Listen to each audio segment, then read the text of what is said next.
Reporters for Vice News travel the world, putting a human face to the world's most important stories. There's a solid wall of riot police officers. But now, we introduce you to them.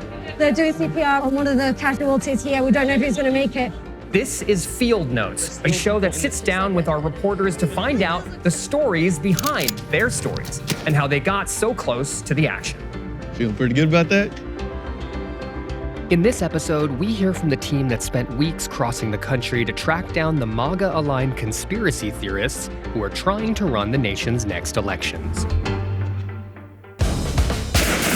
Go!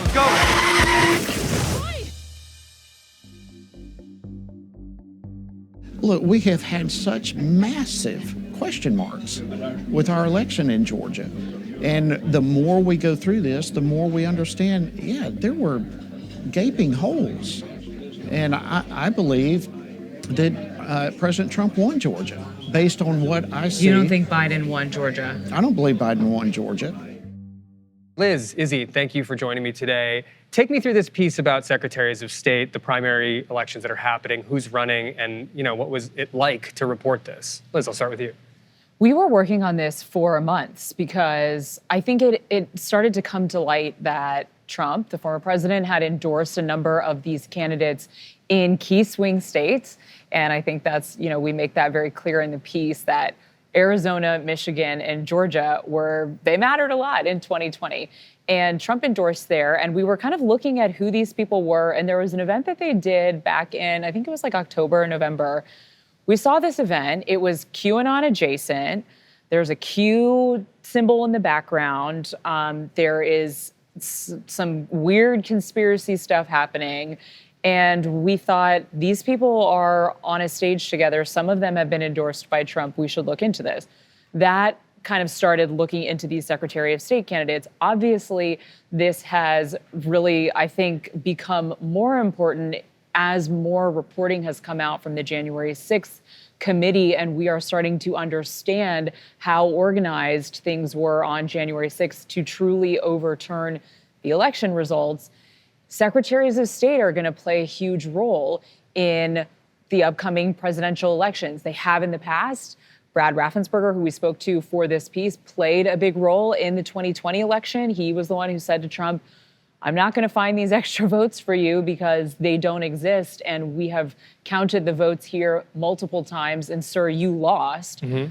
So I think that with all that kind of context and backdrop, that's why we started pursuing this story. And it took a while to put it together because we had to go find some people because we didn't get sit-down interviews with everyone. We did with Jody Heiss. He gave us a lot of time, which I really appreciated. Mark Fincham did not, so we had to go to Arizona to find him on a few occasions. Yeah, and it was interesting too because Liz and I had been reporting on a lot of the movements to audit or do forensic reviews of ballots, and in a lot of that reporting, we've of course encountered a lot of people who speak up and say like, this is why I don't think Biden won in 2020, and it was interesting as we were starting to make a list of the people who were running for Secretary of State, certain names were popping up that we had previously seen. Like Mark Fincham is a state representative in the state of Arizona who had gone to look at how the cyber ninjas were conducting the audit there. And we had previously reported on him being one of many elected officials who went. And so it was interesting, a lot of the people who were part of this groundswell to question the results of 2020 were then tapped because they tapped into this support for questioning those results. And now Secretary of State positions are really the position that you turn to in politics, because if you want to tap into that doubt that a lot of Trump supporters have in 2020, that's a great role. That's the role that is going to determine whether or not people have faith in upcoming elections. Let me press on that. Why is that? Because, I guess I know what secretaries of state do, but maybe you can put that more plainly. What do they do as it relates to elections, and why is it this pressure point now for people seeking to influence the way elections are counted? Yeah, so in 37 states, they don't all function the same, but in at least 37, a secretary of state is the person who is in charge of elections, and they get the final sign-off on what the results were. So you, of course, have elections officials who work on a county level,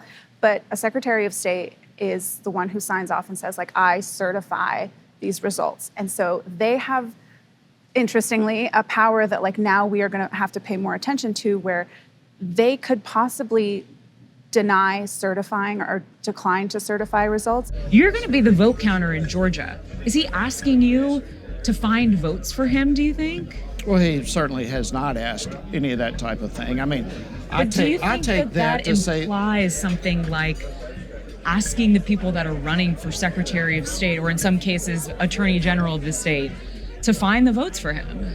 no, I don't take it that way. Look, what my purpose and my goal is to have fair, honest elections. The issue is not who wins. The issue is, was it an honest election? The most interesting, I think, interview that we did, or at least the most combative one, was when Liz and I went to Arizona, and Liz approaches Mark Vincham, who says, if I had been in this role in 2020, I wouldn't have certified the election results. And we reached out to a bunch of legal officials, and they were like, we could sue him to compel him to do his job, but like, yeah, no one has ever done that, like said, I wouldn't certify the election results. So it's interesting. This is what Trump supporters are calling for now, is like, you need to decertify election results. And it's going to be interesting to see what happens if some of these individuals win in 2022, and to see what they do in 2024. Well, not just Trump supporters, it's former President Trump himself, right? And I think that's what's so intriguing about this moment, is that you have a defeated former president literally saying we have to pay attention to who counts the votes, because they might be more important than the people who actually vote, which is like a pretty messed up concept, but it does put into play these democratically elected officials who are secretaries of state, which is like, yeah, now we have to pay attention to them. Izzy kind of summarized this, but we don't have a whole lot of background for what happens if a Secretary of State says, I don't want to certify this election, because in a lot of these states we found, and Georgia, I know especially is one of them, that the Secretary of State and the governor are both the two signatures that certified the 2020 election results. So if Raffensperger had actually said no, we don't know what would have happened. It could have gone into a long, protracted legal battle. And then what does Mike Pence do? You know, it sort of just raises all of these questions. And I think that is what, to me, is kind of the most interesting, scariest part about this, is that some of these people who are running, I would say, especially in this case, Mark Fincham, is very partisan. And in the case of Jody Heiss, I asked him this on camera. We didn't include it in the story, but he does not have a lot of election experience. Sure. And that is also going to potentially be an issue running these elections, when you have so many people who think that they're election experts now, who are looking on the internet at what's happening in arenas around the country and filing affidavits and lawsuits and sort of all of these conspiracies that we've seen. Heiss said to me, when I asked him what kind of election experience he had, he said to me, well, I have been following this from the state and federal level, and then I'm going to have a great team of people around me. That's fine and well, but in this moment right now, I think there is such a heightened scrutiny around what's happening. And honestly, I could see a situation where if Heiss wins and then he's the Secretary of State in 2024 for the presidential election, I could see Democrats suing him or sounding the alarm and saying he didn't conduct this in the right way. I mean, there's just, it really opens up so many bad avenues of continuing to question the election results in this country and continuing to, in some ways, undermine the democratic process and democracy overall. Yeah, I mean, this is part of your series, Breaking the Vote, that the DC Bureau is doing such great work, seeing kind of the texture of how this breakdown is happening. And one hallmark of American democracy is that it's not top down. It goes from county, town to county to state. Like, it's administered by the people that are our neighbors. We are participants in our own democracy to the level of actually being the people who conduct our democracy. And so this is like a real weird turning point where there's a weaponization of those once functionary almost roles, right? So there's two candidates who you kind of are able to interview. Heiss in Georgia, who sat down with you, had, talked about his candidacy. Why the other candidate in Arizona, Fincham, state senator, is that right? Yeah. Well, why didn't he want to talk to you guys? I mean, he's running for office, right? And there's an election. Their primaries are later this spring. generally speaking, if you're a candidate, you want to get your message out. We're a national news agent, like organization. Like, why was he ducking your calls? I mean, he wasn't the only one, and you made some of these emails yourself, but I think there were a total of 3 candidates, Jim Marchand, Christina Caramo, and Mark Fincham, who didn't respond to our emails. And I think that's part of like their strategy. They seem to be like very combative towards the press. And I think that was like something that they decided they're not going to speak to the mainstream media. We tried to actually access them at this QAnon conference called the Patriot Double Down, and the organizers of that conference said Vice will never have access to any of our events. So we're starting to see from the outset, they have decided that like they're only going to speak to outlets who are friendly to them and buy into this message that the election was stolen. But I guess Liz can speak more to, some of them responded and said like, we'll never be available for an interview to you specifically. Yeah, Christina Caramo emailed us back and she just said, you know, we're not going to participate in this interview. And look, we're journalists. We get that from people. I mean, let me rephrase that. We get those kinds of responses. I always want to talk with everyone because I want to hear what you're running on. What would you do as Secretary of State? Would you have certified the last election? So yeah, I mean, we had reached out to some folks, but I did think that it was, for me, it was great. And as a reporter, it was really nice to have time with Jody Heiss because he gave us the time. We got to an event that he had. We spoke with folks, we didn't use it in the piece, but we spoke with some of the voters there, just kind of hearing about, you know, Georgia is really, I would say, kind of ground zero for these midterms. Just in terms of where I think most of the money will be spent and most of the focus will be. So it was great to go talk with voters there and to have time with him and to hear what he's running on. I give him a lot of credit for that. And Fincham, we had to, you know, kind of run around to go ask him some questions. And we found him on two different instances, and he was not all that eager to take our questions when we did. Yeah, let's actually watch one of the interactions that you had with Fincham, because it's pretty wild. I would have deferred signing it until we had one of two things happen. We either have an audit or we have the legal cases adjudicated, because neither thing had happened. Okay. Well, then there was an audit, and then there wasn't any proof of any, you know, major votes that would have changed the results. You have not even looked at it, have you? We were here over the summer. Okay, so you need to go to Arizona. Sir, there's no evidence, though, of widespread voter fraud. That is absolutely crap, and you know it. You didn't look at the findings. I did read the findings. Okay, a pretty combative gentleman towards you, Liz. It's funny, you were at the Cyber Ninjas recount. I remember that piece, and he's sort of saying, hey, you haven't like studied up on this stuff, which clearly you had. I kind of wonder, like, is his outrage a performance too? You know, because like it's like he's ducking you for some reason, but also like, is he scoring points with the base that he hopes to come out in an election by being mean to you, Liz? Totally, and I would say that perhaps the proof in the pudding is that a few weeks after this piece aired initially, that Vice News was featured and our clip and our story was featured in a fundraising email that Mark Fincham did. Wow. So yes, I think that doubling down on that kind of behavior and painting the press as being, you know, extreme enemy of the people, kind of fake news. He called us tabloid news when we saw him. I do think that that is a sort of strategy in the vein of how the former president acted, right? Donald Trump acted like that for the last few years.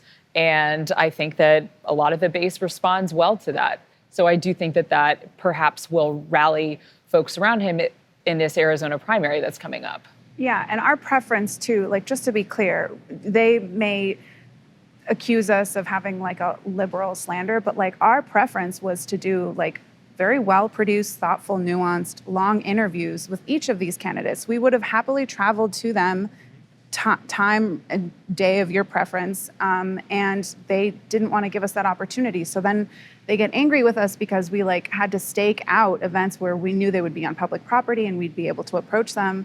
And it's just like, we gave you the opportunity to speak for yourself and like really give us a full answer, and you didn't want to do it through that avenue. So like, don't get mad at us for just trying to get answers. Like, you're running for a public office. It's not like I'm impeding or like invading your privacy. Yeah. And well, here's the interesting thing that I found about the piece, which was there's a regionality to these elections, right? These are local elections at the state level, but you appeal to the people who are going to be your constituents effectively. And yeah, I think in Arizona, his combative style, the hat that he's wearing, the kind of like, yeah, it plays well to that concept of, I guess, American Western masculinity, if that exists in that way.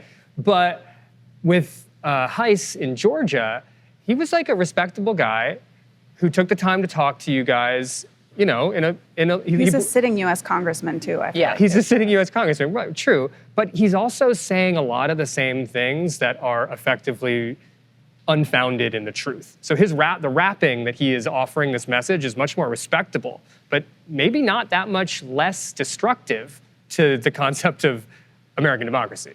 Yeah, it's not that different than what Fincham is saying in terms of believing the big lie, saying that he, we had several exchanges on camera about him saying that he really does not believe that Joe Biden won the state of Georgia. He voted to decertify the election results even after the January 6th insurrection. So yes, I would say that if we're looking at sort of the big picture of his politics, it is in the same vein as Fincham. But yeah, I mean, I think he is a congressman. He understands, I think, that you can't, well, I won't say that there are not people in Congress that act the way that Fincham does towards the press. There are certainly members of Congress that act like that, but there are not as many, I guess. Well, it's also notable that he's a U.S. congressman who's running for a Secretary of State position. Now, I mean, no shade on Secretary of State, but I think most people would consider that a demotion almost.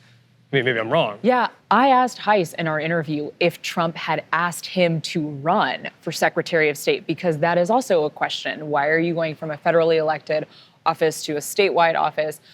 He said no, that Trump had not asked him to run for office. He said that he and his wife had prayed about it. He's a pastor, he's very religious. He kind of presented that to the group when he was talking about his decision to run. And I think that he was a member of the Freedom Caucus, that he became close with Trump during the former president's tenure in the White House. And he seems to really feel like Trump won the last election, and this is what he can do to kind of step up and protect elections going forward. Let's talk about the sitting Secretary of State of Georgia. Is that Brad Raffensperger? Mm-hmm. Yeah. You interviewed him as well. And I gotta say, I actually kind of felt bad for him a little bit in the interview, because he's sort of caught between, I want to advocate for Republican positions as far as policies are concerned, and election integrity is sort of one of them, however you want to think about what that means. He kind of like says Stacey Abrams is trying to like ruin the elections in our state, and this guy Heiss, I'm running against him, and he's lying, or like he's believing in the big lie, and he was the one who obviously fielded the call from President Trump back in 2020, I guess, and I don't know, I just like he represents in a way this kind of like the old ways of the Republican Party to some degree. I don't know, I'm editorializing to some fashion, but I think like he's stuck between a rock and a hard place and trying to be a mainstream Republican when mainstream Republicanism has moved to a different place. Maybe. It seems like a conversation that he would really like to not be included in, and yet he became like the main character, and there's just no avoiding it. Mm-hmm. And so he did seem much kinder to us in a way that like was refreshing. But you also see him, I don't think we like included too much of this in the piece, but like you also see him trying to win back almost desperately some of the voters that he knows he's going to lose because he stood up to Trump. So in our interview with him, I think he said that he wants to make sure there are no undocumented people casting ballots in the election. And Liz kind of pushed back to him, and he was like, well, is that a big issue in Georgia? Are there a lot of like documented people voting? And he was like, no, not really. So it's like, who are you trying to appeal to? Yeah, I would certainly say that he is in a weird position right now. And he is in a position where he might lose soon too. This primary is going to be in May. I think that based off of some polling, there's not a whole lot of polling. Also, should we look at polling and take it with a grain of salt? But his approval is about at the same level as his disapproval right now with Georgians. So he could lose this race. He is not endorsed by Trump. Trump has said that he's a rhino, a Republican in name only. He has been the subject of the former president's rage, I would say, for quite a while now. But he did do the thing that he was constitutionally obligated to do in 2020. And he, has said publicly over and over that the votes were not there and that the former president lost. And he looked at us and said that kind of very surely and confidently on camera. So it is part of a bigger picture, I think, of Republicans and seeing Trump's influence on the Republican Party, even as he's out of power and lost the White House and lost the Senate and lost the House, that he does still have this immense influence over the Republican Party. I am really curious, and I know Izzy and I are going to keep covering these Secretary of State races to see if Mark Finchem and Jody Hice do win these primaries. I think that Hice has a pretty good chance of probably winning in Georgia. Finchem, we'll see. He's raising a lot of money. There are other folks who are raising money there too. And they currently have a Democratic Secretary of State there, so who knows, maybe the Dem ends up winning. But these, I think, races moving forward are going to be more interesting also in terms of seeing where the party is going with the former president, whether they're moving with these Secretary of State candidates who are maybe more extreme or not. And I mean, the point being that it's up to the voters of these states to vote in these primaries. And it's an off-cycle year and it's a primary. So likely not going to be a ton of people showing up to the ballot. I mean, I don't want to make a prescription there. I hope every registered voter shows up and casts a vote. That's like the ideal. But it's up to a very small percentage of people who are actually going to show up on those days to put in office the people who are going to run the next elections. Yeah. So that's like, I mean, I was going to say like, well, it's up to the Democratic system to figure this out for next time, and that's what we do. But I caught myself there because it is like the motivated people will show up, and it's hard to say if people who just think that elections happen and you go vote are going to be motivated to show up on a day like that. Yeah, and just to make it like more pressing and sprinkle another factoid in there. Please do. So if there are 37, in 37 states, the Secretary of State runs elections, we found 21 candidates are running in 18 states this November who question the election results or want to find a way to be able to overturn them. Wow. So in 18 states, one of these people might win. Yeah. That's a lot. That's a lot. Like, something to watch for. Well, thank you guys for continuing your coverage on these often overlooked parts of our democracy that are under stress as we think about the midterms and 2024 going forward. There's just so much to pay attention to, so thank you. Thanks for having us.